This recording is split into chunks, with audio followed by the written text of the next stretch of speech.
पहा आवाज दूधगंगा न्यूज, आपला आवाज म्हणजे आपले हक्काचे व्यासपीठ। बिद्रीचे माजी सरपंच पांडुरंग संतराम पाटील परिवाराकडून भाविकांना मोफत पायी दिंडी व पंढरपूर दर्शन। आर्या HP गॅस एजन्सीचा उपक्रम।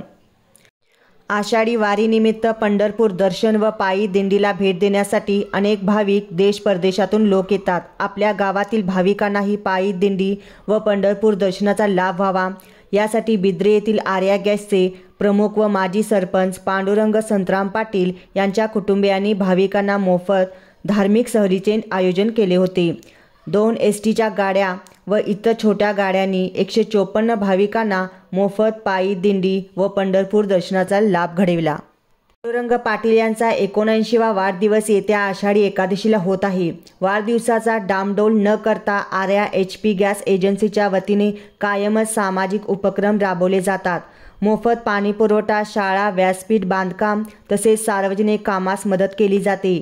श्री पाटील यांचा मुलगा संदेश व सूचना सौ सविता पाटील यांनी गावातील भाविकांना पायी दिंडी भेट व पंढरपूर दर्शनाचा लाभ देण्याचा निर्णय घेतला।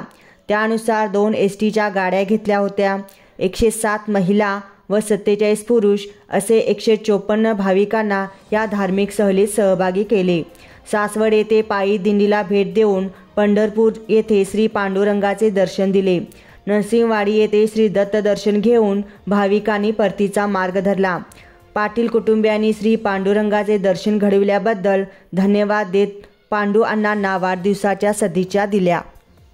याबाबत बोलताना सविता पाटील म्हणाल्या, प्रत्येकाला असं वाटतं की आपल्या घरातल्या ज्येष्ठ मंडळींना आपण देवाचं दर्शन घडवावं, परंतु आमच्या सासूबाईंचं अशी इच्छा होती की पंढरपूरला जाऊया, परंतु त्यांच्या आजारपणामुळे किंवा त्यांच्या प्रकृतीमुळे हे शक्य झालं नाही। तुमच्या सर्वांच्या मध्ये आम्ही त्यांना बघतोय आणि तुम्ही सर्वजण आमची सासूबाई असेल किंवा संदेश पाटील आणि पिंटू पाटील यांची आई आहे असं समजून आमच्या अण्णांना दीर्घायुष्य लाभो अशी विठ्ठलाचरणी प्रार्थना करा। तुम्हा सर्वांचा प्रवास सुखरूप व्हावा, चांगला व्हावा आणि तुम्हा सर्वांचे आशीर्वाद आमच्या घराला मिळावेत या पद्धतीने आम्ही तुमच्या समोर नतमस्तक होऊन ही सेवा तुमच्या चरणी गाडीचे पूजन ज्येष्ठ वारकऱ्यांच्या हस्ते करण्यात आले।